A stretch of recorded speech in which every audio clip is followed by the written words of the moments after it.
Friends, अपना next topic है ideal Fermi drag gas से रिलेटेड। तो हमें क्या निकालना है इस टॉपिक में? एनर्जी एंड प्रेशर निकालना है। तो सबसे पहले हम पढ़ेंगे कि आइडियल फर्मी ड्राग गैस होती क्या है। तो as we know, Fermi Dirac जो होता है वो क्या है? क्वांटम स्टैटिस्टिक्स की एक ब्रांच ही है। तो उसमें पार्टिकल कैसे होते हैं? आइडेंटिकल एंड इनडिस्टिंग्विजिबल, जिसको आप आइडेंटिफाई नहीं कर सकते। उसके बाद अपने पास यहाँ पे टॉपिक क्या है? आइडियल का है। आइडियल मीन्स क्या होती है? जिनके बीच में कोई भी इंटरेक्शन ना हो। तो इंटरेक्शन मीन्स दोनों चीज़ें इंक्लूड होती है, attraction as well as repulsion. तो आइडियल मीन्स जिसमें कोई भी इंटरेक्शन ना हो। ओके, तो अब अपने पास आइडियल फर्मी डिराक गैस को आप कैसे डिफाइन करोगे कि इसमें particles identical, indistinguishable, non interacting. Non interacting means particle कैसे? इंडिपेंडेंट है। और इसमें अपने पास पार्टिकल की स्पिन कैसी होती है? हाफ ओड इंटीग्रल स्पिन होती है, लाइक इलेक्ट्रॉन्स की स्पिन होती है हाफ प्रोटॉन, न्यूट्रॉन एक्सेट्रा। अब अपने पास क्या होता है? एक और इसकी मेन इंपॉर्टेंट प्रॉपर्टी क्या होती है? ये किसको फॉलो करता है? पॉली एक्सक्लूजन प्रिंसिपल को। मीन्स एक स्टेट में दो पार्टिकल एक्यूपाई नहीं कर सकते। अगर दो पार्टिकल एक्यूपाई कर रहे हैं, फॉर एग्जांपल इलेक्ट्रॉन, तो उनकी स्पिन कैसी होनी चाहिए? अपोजिट स्पिन होनी चाहिए। और उससे रिलेटेड अपने पास क्या होता है? उनका वेव फंक्शन कैसा होता है? एंटीसिमेट्रिक। एंटीसिमेट्रिक मीन्स अगर आप पार्टिकल की पोजिशन, जैसे अपने पास कोई भी वेव फंक्शन है containing two elements 1 and 2, if you interchange या exchange position of the particles like side to 1, तो उसमें कैसा साइन आ जाता है अपने पास? Negative sign. तो वो कहलाता है अपने पास एंटीसिमेट्रिक इन नेचर। तो ये तो अपने पास इंट्रोडक्शन था आइडियल फर्मी गैस से रिलेटेड। अब अपने को निकालना है इसमें energy and pressure of the gas. तो आपको पता है एनर्जी आप स्टैटिस्टिक्स में कैसे निकालते हो? एनर्जी का फॉर्मूला होता है इंटीग्रल अपने पास सिंगल पार्टिकल की energy into D N. Okay, तो मीन्स अपने को सबसे पहले क्या निकालना पड़ेगा? नंबर ऑफ द पार्टिकल्स की जो रेंज होती है। अब आपको पता है ये same as it is topic किससे रिलेटेड है? जैसे आपने सोल्व किया था पिछले टॉपिक में बोस-आइंस्टाइन गैस से रिलेटेड। ओके, अब देखते हैं कि most as we know most probable distribution कितना होता है फर्मी ड्राग के लिए? Ni is equal to g i upon e की power alpha plus beta e i plus 1। तो अपने पास जी आई क्या होता है? आपको ऑलरेडी जानते हो कि डेंसिटी ऑफ स्टेट्स है। अल्फा और बीटा अपने पास कॉन्स्टेंट है, जिसकी वैल्यू कितनी होती है? अल्फा की value minus mu upon k T, और बीटा की वैल्यू कितनी होती है? 1 अपॉन के टी।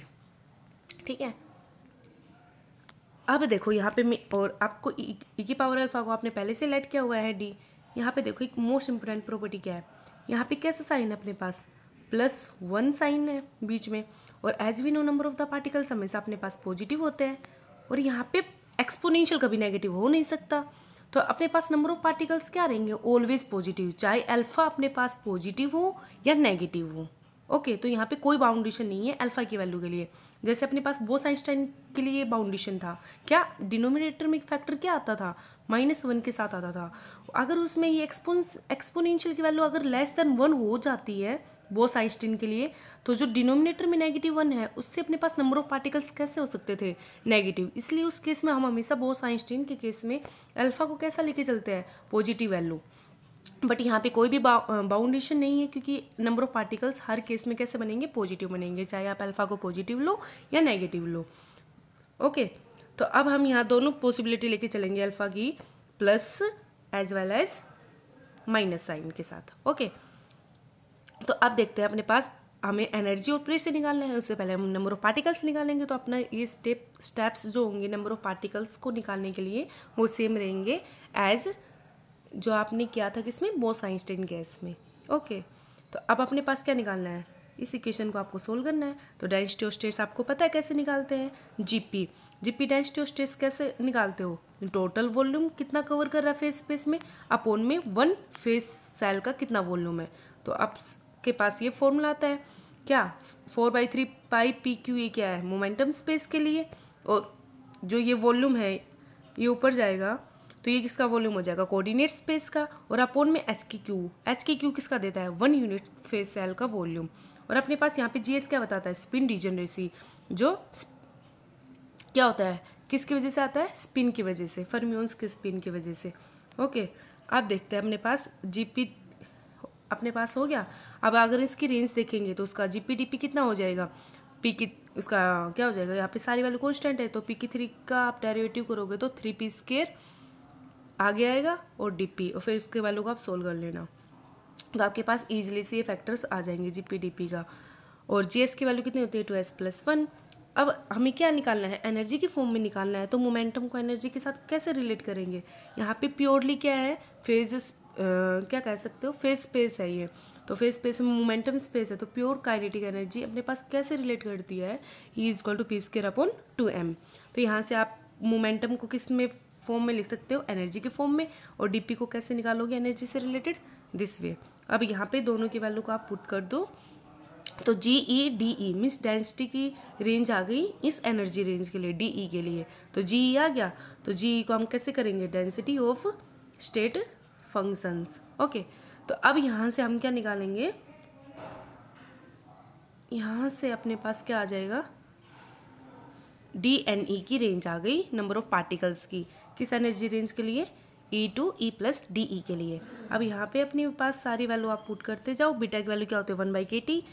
तो अब यहाँ पे बोस-आइंस्टीन में आपने क्या माना था, E/kT वाले फैक्टर को x माना हुआ है। तो dx यहाँ से नंबर ऑफ पार्टिकल्स सेम आ जाते हैं बोस-आइंस्टीन की तरह। तो dn की वैल्यू आ गई अपने पास। वहाँ पे आपने z क्या मान रखा है, पार्टीशन फंक्शन। तो पार्टीशन फंक्शन की वैल्यू आपको ऑलरेडी पता है 2πm/kT/s² इसके पावर 3/2 × v। तो यहाँ से अपने पास क्या आ गया, अब dn आ गया, dn की वैल्यू आ गई। तो अपने को अब क्या निकालना है, total number of particle. Total number of particle निकालने के लिए हम क्या करेंगे, उसका इंटीग्रल कर देते हैं। तो इसका इंटीग्रल करने के बाद आपके पास ये वैल्यू आ जाती है। और एनर्जी की वैल्यू कैसे निकालोगे, E/dn का इंटीग्रल। यहाँ से आप इसको सोल्व करते जाओ। सोल्व किया तो अपने पास क्या है, n की वैल्यू आ गई एज वेल एज E की वैल्यू आ गई। अब इस इक्वेशंस को आपको सोल्व करना है। से इसमें नंबरिंग दे रखी है 5th and 6th। अब देखते हैं अपने पास स्पेशल केसेस। स्पेशल केसेस क्या है भाई, अपने पास अल्फा से रिलेटेड। अल्फा की वैल्यू पॉजिटिव भी हो सकती है और नेगेटिव भी हो सकती है। आपने क्या मान रखा है यहाँ पे, D=E⁴ यहाँ पे सारे किससे रिलेटेड, अपनी डीजनरेसी से रिलेटेड है। आपने पीछे सोल्व किया था बोस-आइंस्टीन के लिए, E की वैल्यू किसके बराबर आती है, 3/2 RT × ईटा फैक्टर, nRT × ईटा फैक्टर। तो ईटा फैक्टर वहाँ पे क्या था अपने पास, ये डेविएशन शो करता था। जैसे अपने पास आइडियल गैस के लिए एनर्जी कितनी होती है, 3/2 RT for 1 mole of gas के लिए, n की वैल्यू वहाँ पे हो जाती है 1। और अगर अपने पास यही हम बोस-आइंस्टीन गैस के लिए सोल्व करते हैं, जो कि बोस-आइंस्टाइन कंडेंसेशन वाले टॉपिक में था, वहाँ से एनर्जी की वैल्यू कितनी आती है, एनर्जी की वैल्यू आती है अपने पास 3/2 RT × ईटा फैक्टर। ईटा वो क्या दिखा रहा था, डेविएशन दिखा रहा था फ्रॉम आइडियल गैस बिहेवियर से। और इस ईटा की वैल्यू क्या थी आपको याद हो, तो ईटा की वैल्यू यहाँ पे अपने पास क्या आती है, 1/d - 1/, मीन्स 2⁵/1 + 2⁵/2 + 1/3⁵/2। तो वहाँ पे फंक्शन होता है बेसिकली ईटा 1/d फैक्टर का, मीन्स ईटा फैक्टर दिखाता है डीजेनरेसी। तो हम क्या लेके चलेंगे, 1/d जो वैल्यू है वो किसको शो करेगा, डीजेनरेसी फैक्टर को। तो अब यहाँ से सोल्व करते हैं, ये याद रखना कि ईटा = फंक्शन होता है किसका, 1/d का।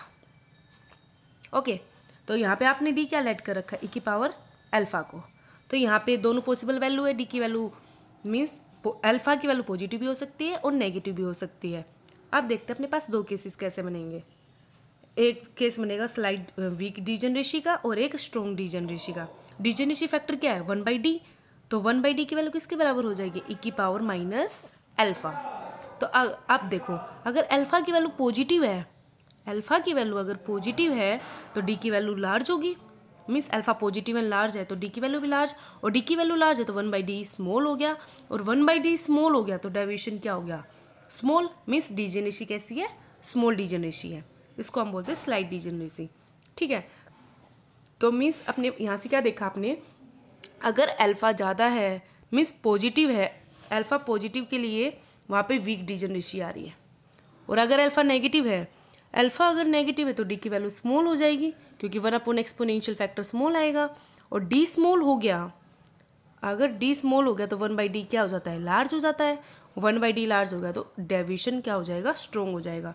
उसको बोल दैट मीन्स अगर अल्फा अपना नेगेटिव लेके चलोगे आप तो किस किस का बनेगा, स्ट्रॉन्ग डीजेनरेसी का केस बनेगा। अब इसको 1 by 1 स्टडी करेंगे। तो देखो अपना पहला केस क्या है, केस ऑफ स्लाइड डीजेनरेसी। तो यहाँ पे आपकी वैल्यू क्या है भाई, अल्फा की वैल्यू पॉजिटिव है। अल्फा पॉजिटिव, तो दैट मीन्स डी क्या है, स्मॉल है, D large, sorry D large है। तो अब इसको डिटो आप ऑलरेडी सोल्व कर चुके हो बोस आइंस्टीन में, लेट्स सोल्व इट। तो अपने पास नंबर ऑफ पार्टिकल्स को आप सोल्व करना चाह रहे हो, तो नंबर ऑफ पार्टिकल्स में इंटीग्रल कौन सा अपना, डेफिनेट इंटीग्रल एक्स की power half D x upon d e की एक्स प्लस 1, इसको सोल्व करना है। तो ये same as it is Bose Einstein gas वाला टॉपिक है, एक्स की पावर हाफ डी एक्स। आपने इस इक्वेशन में से क्या कॉमन लिया है, डी ई एक्स आपने कॉमन निकाल लिया। अगर डी डिनोमिनेटर की बात कर रहे हैं हम, डी ई एक्स कॉमन आ गया तो क्या बचेगा, 1 + 1 अपॉन डी ई की एक्स।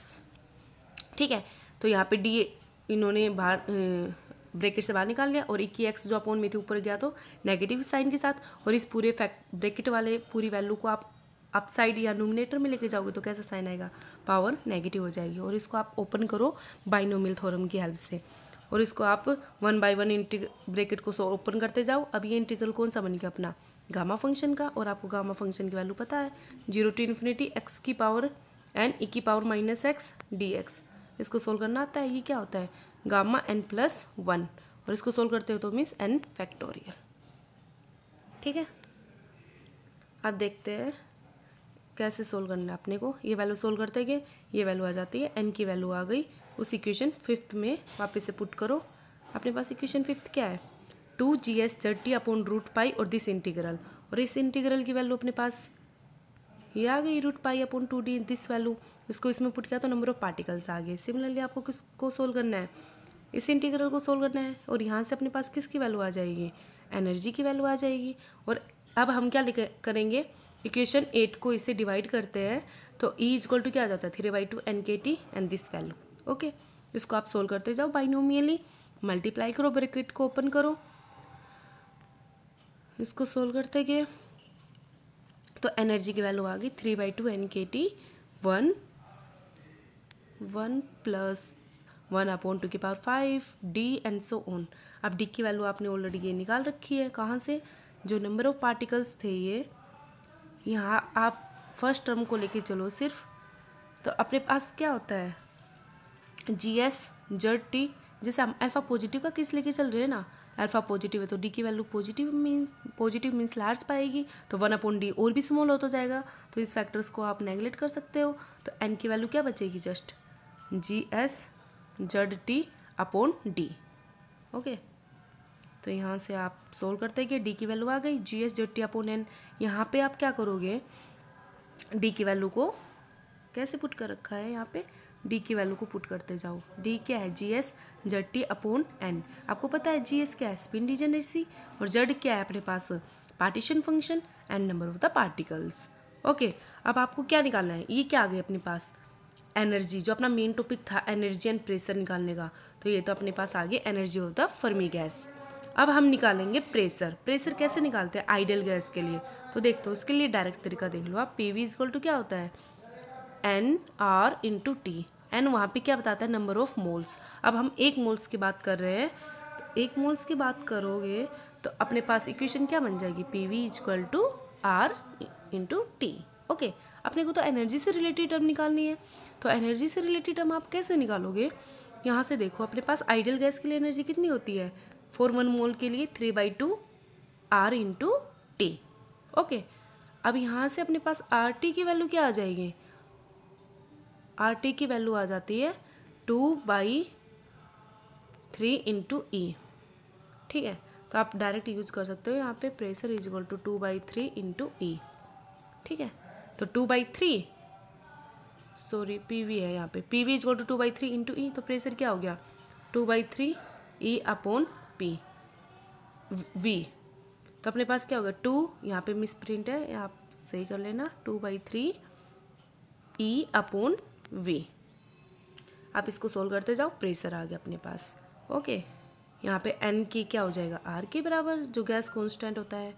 यहाँ पे इसको सोल्व करते गए तो अपने पास टॉपिक हो जाता है एनर्जी एंड प्रेशर निकालना आइडियल फर्मी गैस के लिए, और ये किसके लिए है, स्लाइड डीजेनरेसी के लिए।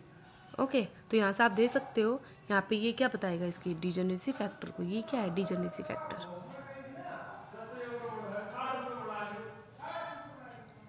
ये तो अपने पास आ गई एनर्जी के लिए स्लाइड डिजनरेसी, ये भी क्या है, डेविएशन है। अब अपने पास देखते हैं case of strong degeneracy. Case of strong degeneracy आपको पता ही है कि अल्फ़ा की वैल्यू जितनी लार्ज होती जाए, अल्फ़ा देखो अगेन से लिख लेते हैं, डी किसके बराबर है, ई की पावर अल्फ़ा। और अपने को तो डिजनरेसी फैक्टर कौन बताता है, 1/d बताता है। तो अपने पास क्या है, स्ट्रॉन्ग डिजनरेसी मीन्स 1/d की वैल्यू लार्ज होनी चाहिए।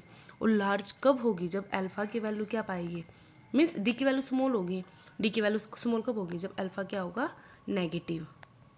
तो अल्फ़ा की वैल्यू हमें अब क्या लेके चलनी है, नेगेटिव लेके चलनी है। तो अल्फ़ा की वैल्यू नेगेटिव होगी तो डी क्या होगा, कम होगा, और डी कम होगा तो 1/d की वैल्यू क्या हो जाएगी, लार्ज हो जाएगी, मीन्स स्ट्रॉन्ग डिजनरेसी का केस बन जाएगा। तो आप सोल्व करते जाओ। तो अब अपने पास क्या है, 1/d डिजनरेसी फैक्टर को बताता है और उसकी वैल्यू आपने ऑलरेडी निकाल रखी है, n/gs इंटू ZT। इसकी वैल्यू को आप पुट करते जाओ, इसकी वैल्यू को पुट किया तो अपने पास क्या होगा, n/gs, और z की वैल्यू जस्ट इन्होंने ये पुट की है 2πm/kt, उसके बाद 3/2/s² और इंटू v। ठीक है। अब देखो अपने पास जो डिजनरेसी फैक्टर है 1/d वो किस किस पे डिपेंड कर रहा है, n/v क्या होती है, उसकी डेंसिटी होती है। n/v क्या बताता है, नंबर डेंसिटी, और t इसका टेम्परेचर है। तो 1/d कब ज़्यादा होगा, जब नंबर डेंसिटी क्या हो, ज़्यादा। ओके, ए फैक्टर तो ये हो गया कि उसकी नंबर डेंसिटी ज़्यादा होनी चाहिए। और 1/d ज़्यादा कब होगा, जब टेम्परेचर क्या होगा, स्मॉल। तो हम क्या है, स्ट्रॉन्ग डिजनरेसी कैसे बताएंगे, दो फैक्टर पे डिपेंड करता है, नंबर डेंसिटी और एक टेम्परेचर। तो नंबर डेंसिटी की तो वो डायरेक्टली प्रोपोर्शनल है, और टेम्परेचर की क्या है, वो इन्वर्सली प्रोपोर्शनल है। ओके, तो आप देखो ये लाइन क्या है, gas will be highly degenerate at low temperature and high density.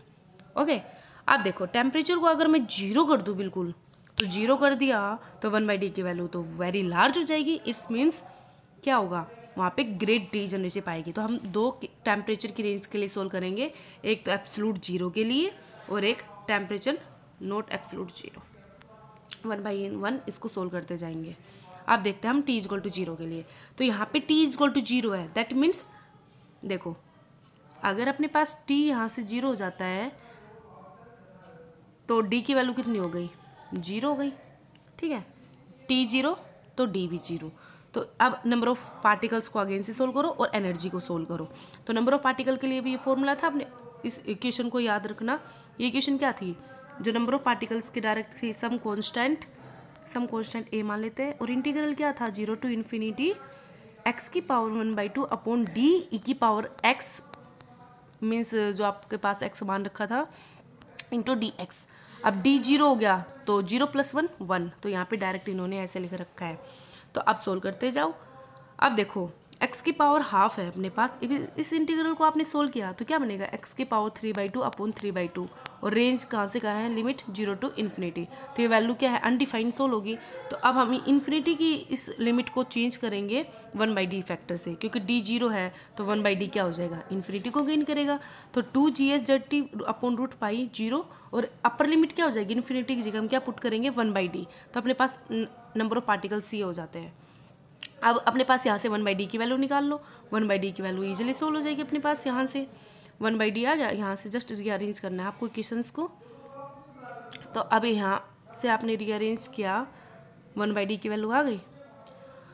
अब देखते हैं हम एनर्जी कैसे निकालेंगे। अब टेम्परेचर आप क्या लेके चल रहे हो, 0 टेम्परेचर लेके चल रहे हो ना, एब्सोल्यूट 0। तो एब्सोल्यूट 0 के कोरस्पोंडिंग जो एनर्जी होगी उसको क्या बोलते हैं, 0 पॉइंट एनर्जी, और उसको रिप्रेजेंट कर रखा है यहाँ से E0 से। E0 is the 0 point energy, means at absolute temperature, absolute 0 temperature पे।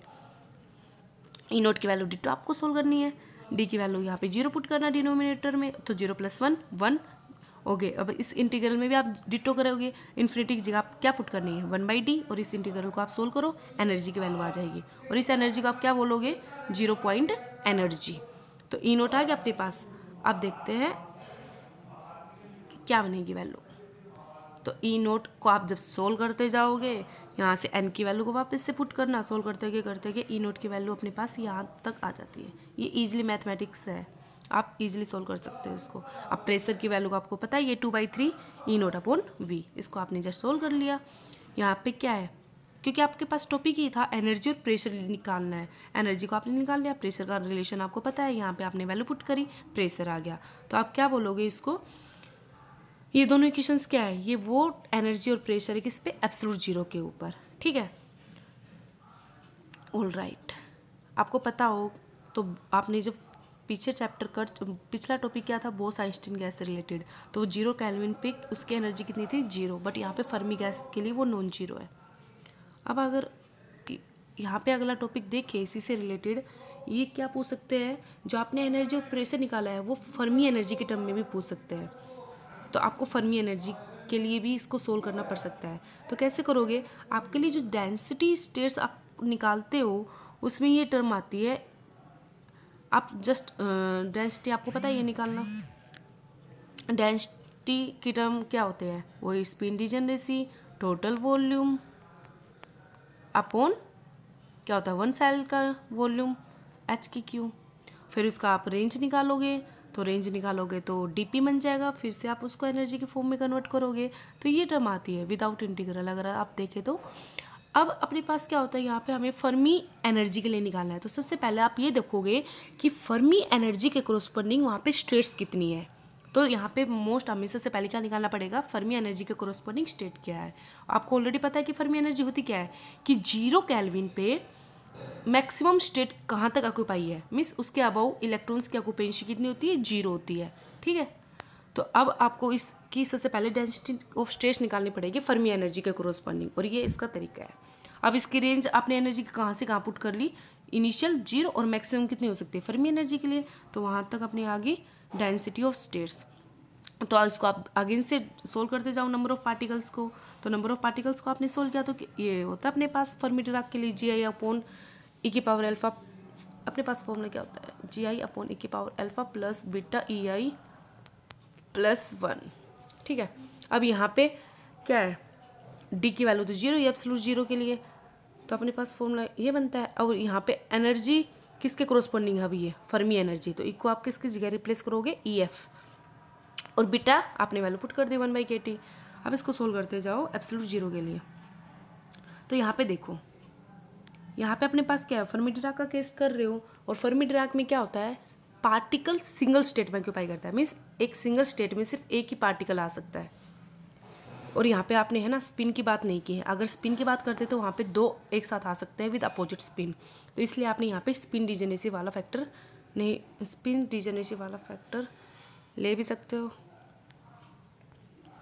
तो देखो यहाँ पे क्या है, n i equal to g i upon d e की power e i upon beta a upon k t plus 1, और यहाँ पे क्या पोली एक्सक्लूजन प्रिंसिपल फॉलो कर रहा है, तो 2 ऑक्यूपाई कर सकते हैं मैक्सिमम। और हम क्या कह रहे हैं, यहाँ पे आपने जस्ट वैल्यू पुट करनी है, एन इज इक्वल टू क्या है, जी आई की वैल्यू आपने पुट कर दी 4πv अबाउ से, ये वैल्यू आपने पुट करी है इसमें 4πv G S upon 3h³ 2me 3/2। अब यहाँ से देखो एन क्या था अपने पास, जी अपॉन डी ई की power beta e i plus 1। अब यहाँ पे डी 0 है, तो नंबर ऑफ पार्टिकल किसके बराबर हो गए, उसकी डेंसिटी ऑफ स्टेट्स के बराबर हो गए। तो एन आ गया, और एन की वैल्यू जो यहाँ पे आई है 4πv G S upon 3h³ upon 2me F और 3/2, यहाँ से आपने ई एफ निकाल लिया, ई एफ की वैल्यू हो जाती है, ई एफ हो गया, ई एफ क्या कहलाएगी, फर्मी एनर्जी। और आपको पता है फर्मी एनर्जी क्या है, हाईएस्ट लेवल की फील्ड की एनर्जी है। अब यहाँ से आप डिटो क्या निकालोगे, आप निकालोगे नंबर ऑफ एनर्जी, सॉरी।